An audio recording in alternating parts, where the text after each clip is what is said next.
ദേവലോകം ഇരട്ടക്കൊലക്കേസ് പ്രതി ഇമാം ഹുസൈനെ കാസർഗോഡ് 1-ാം ക്ലാസ് കോടതി 2 ആഴ്ചത്തേക്ക് റിമാൻഡ് ചെയ്തു. ക്രൈംബ്രാഞ്ച് ഡിവൈഎസ്പി സന്തോഷ് കുമാറും സംഘവും കർണാടകയിൽ വെച്ചാണ് ഇമാം ഹുസൈനെ അറസ്റ്റ് ചെയ്തത്. കൊല നടന്ന 18 വർഷത്തിന് ശേഷമാണ് പ്രതി പോലീസ് പിടിയിലാകുന്നത്. 19 വർഷത്തിന് ശേഷം ക്രൈംബ്രാഞ്ച് അറസ്റ്റ് ചെയ്ത കാസർഗോഡ് ദേവലോകം ഇരട്ടക്കൊലപാതക കേസിലെ പ്രതി ഇമാം ഹുസൈനെ Kasaragod judicial first class magistrate കോടതി 2 ആഴ്ചത്തേക്ക് റിമാൻഡ് ചെയ്തു.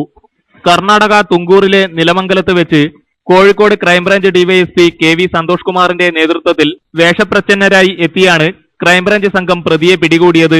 ഹസ്തരേഖാ പ്രവചനവും മന്ത്രവാദവും നടത്താറുള്ള പ്രതി പെർള ദേവലോകത്തെ ദമ്പതികളായ ശ്രീകൃഷ്ണ ഭട്ടിനെയും ഭാര്യ ശ്രീമതിയെയും പറമ്പിൽ നിധിയുണ്ടെന്ന് വിശ്വസിപ്പിച്ച് മന്ത്രവാദത്തിന്റെ മറവിൽ ദമ്പതികളെ മൺവെട്ടി ഉപയോഗിച്ച് കൊലപ്പെടുത്തി 25 പവൻ സ്വർണ്ണാഭരണം കവർന്നെടുക്കുകയായിരുന്നു.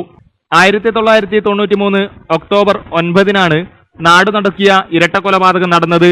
രാത്രി ഏറെ വൈകി കാസർഗോഡ് പോലീസ് ക്ലബ്ബിലെത്തിച്ച പ്രതിയെ കൊല നടത്തിയ സ്ഥലത്തേക്ക് രാവിലെ തെളിവെടുപ്പിനായി കൊണ്ടുപോയി പ്രതിയെ കാസർഗോഡ് സബ് ജയിലിലടച്ചു.